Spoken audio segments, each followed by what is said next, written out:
Hello, welcome to this video about Venus-Pluto.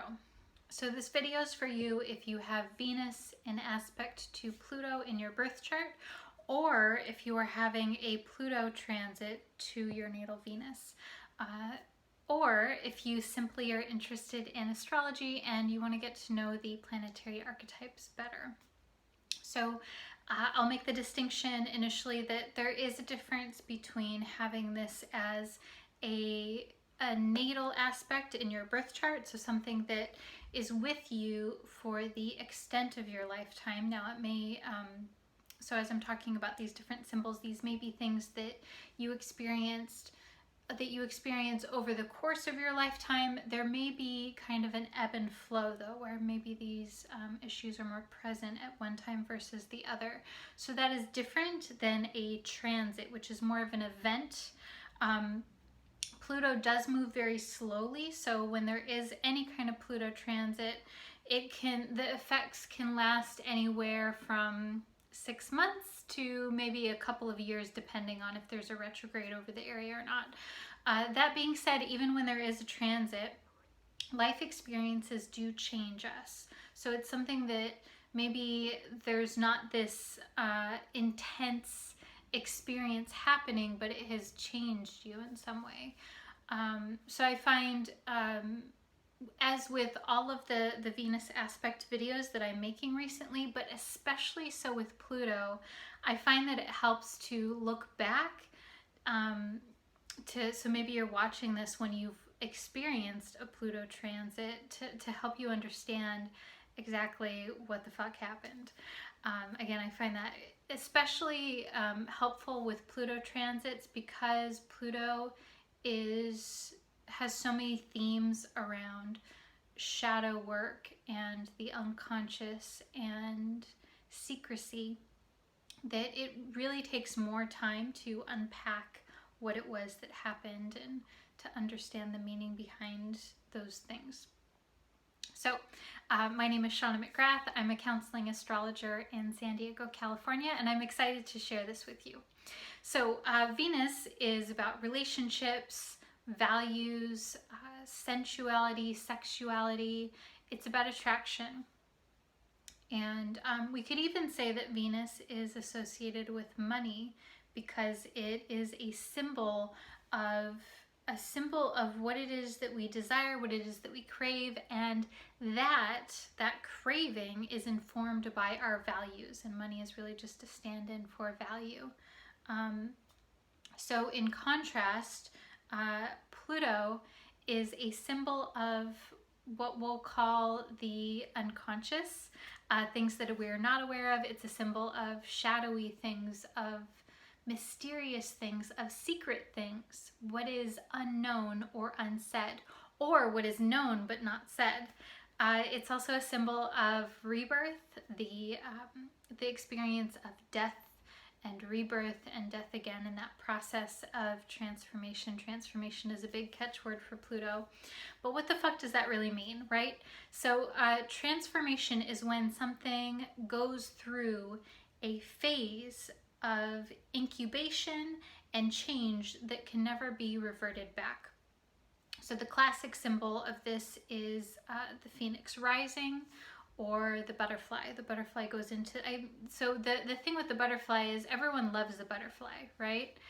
They're beautiful and they're graceful and they're magical, but we don't idolize the caterpillar in the chrysalis because it's boring, right? Like, we can't see anything that's going on in there, and it's heavy and it's stagnant and slow and seemingly uneventful, as with Pluto. So Pluto symbolizes processes of transformation where there tends to be a process of going in, going down, and going into states that are hard to describe because there are no words. It's more feeling. It's more about,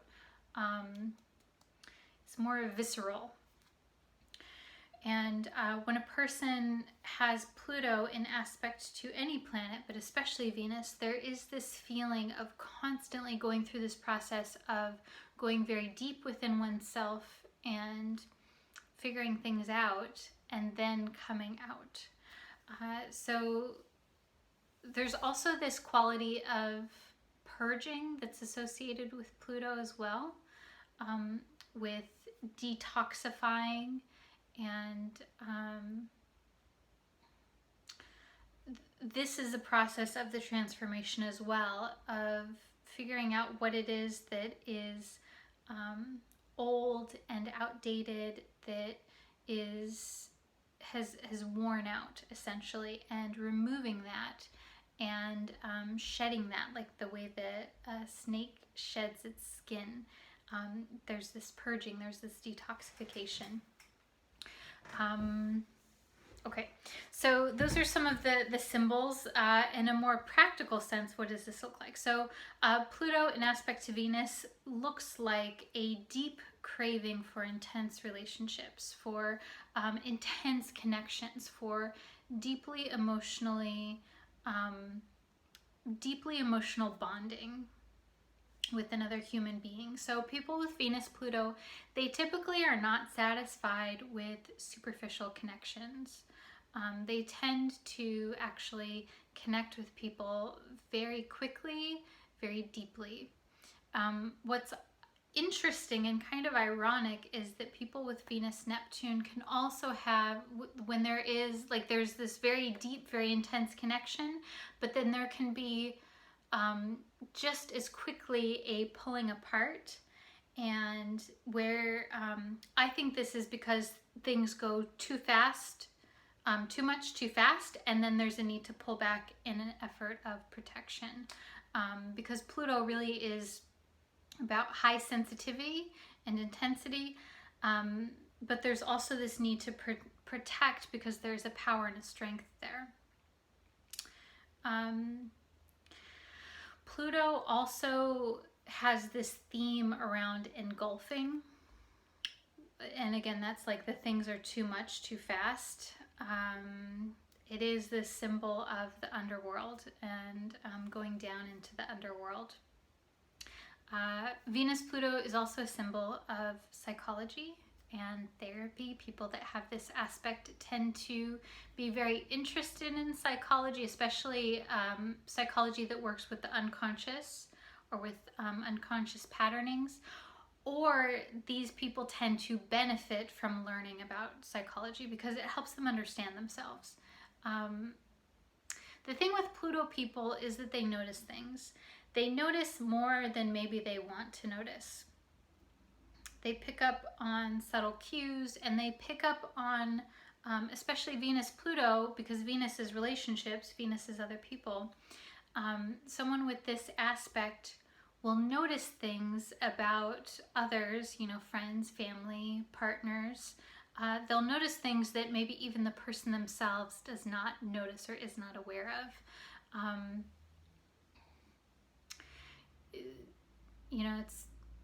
This is the way that the psyche works as well, is that it's very easy for us to see the patterns that people have, the patterns of someone else outside of us, because we have distance.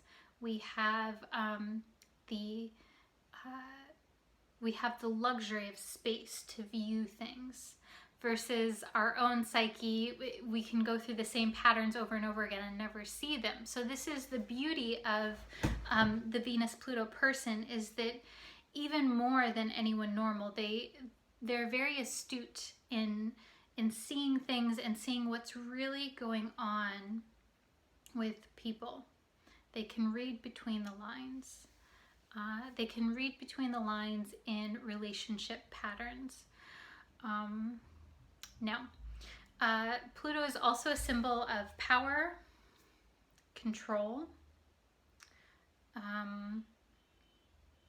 There's a deep creativity with Pluto, and it can also be a symbol of manipulation too. So this is because manipulation, the core of that is there's this sense of power, and if someone is able to If there's a very deep and intense bond and merging, manipulation can be something that happens without either person wanting it to, or without ill intentions. Because the thing with Venus-Neptune also is that, like Venus-Neptune, these people are working with boundaries. Here it's a little bit different because there is such a hunger for connection. There's such a hunger for connection that a person can lose themselves in relationship. They can lose themselves because there is such a melding together. There's such an emotional melding. So let's see. Okay, so I want to transition over to what this looks like for highly sensitive people, because that's where my mind is going right now. So with a highly sensitive person that has Venus-Pluto, there is a tendency to work with power dynamics in relationship. And there is this tendency to work with your own sense of power, your own sense of authority and autonomy. And there can be a tendency towards being in relationships where narcissism is an issue. And this is because Pluto is associated with deep and intense strength and power. And when a person gives up their power in exchange for relationship, which can happen with Venus-Pluto, there is a tendency to bring in relationships that do have a narcissistic kind of quality. And so narcissism is when one person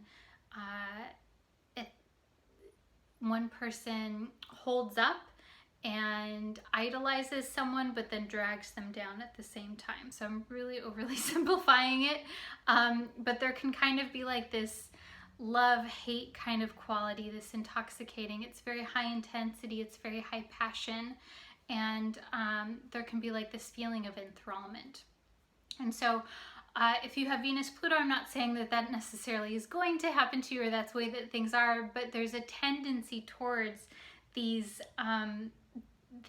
relationships that are high intensity, that go very quick, very deep, very intensely. And when that happens, it can be difficult to hang on to your own sense of power, your own sense of authority, your own sense of self. So that's just something to watch out for.